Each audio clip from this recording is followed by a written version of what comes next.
क्रांती news, आवाज सर्वसामान्यांचा।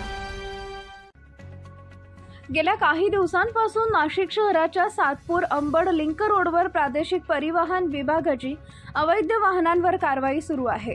आज दिनांक 17 जून रोजी लिंक रोडवरील संजीव नगर एक्सलो पॉइंट अंबडगाव पपया नर्सरी या ठिकाणी आरटीओ अधिकारी क्षितिजा रवींद्र साळुंखे या महिला अधिकाऱ्याने मालवाहतूक छोटा हत्ती तसेच इतर वाहनांवर कारवाई केली आहे। परंतु त्याच रस्त्यावर असलेले कंटेनर हे अवैधरित्या पार्किंग केलेले आहेत। मग हे अधिकारी त्यांच्यावर कारवाई न करता त्याकडे दुर्लक्ष का करतात?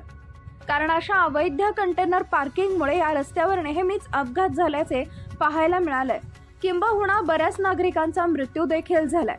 तसेच कळवण तालुक्यातील अवैधरित्या पार्किंग केलेल्या कंटेनरमुळे चाकाखाली सापडून एका इसमाचा मृत्यू झाल्याची खळबळजनक घटना काल दिनांक 16 जून रोजी घडली आहे। त्यातच कळवण परिसरात बालमजूर वाहतुकीचे देखील प्रकार समोर आले आणि त्या अनुषंगाने कळवणचे सहाय्यक जिल्हाधिकारी पुलकित सिंह यांनी आरटीओ प्रशासनाला पत्र देऊन कारवाई करण्याचे आदेश दिले होते।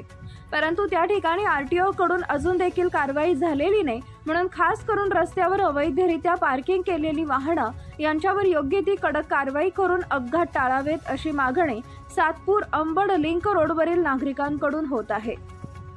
महाराष्ट्र क्रांती न्यूज साठी मुख्य संपादक प्रकाश बागुल, सातपूर, नाशिक। अशाच नवनवीन बातम्या पाहण्यासाठी आमच्या महाराष्ट्र क्रांती न्यूज या YouTube चॅनलला लाईक करा, सबस्क्राइब करा आणि बेल आयकॉनला प्रेस करा।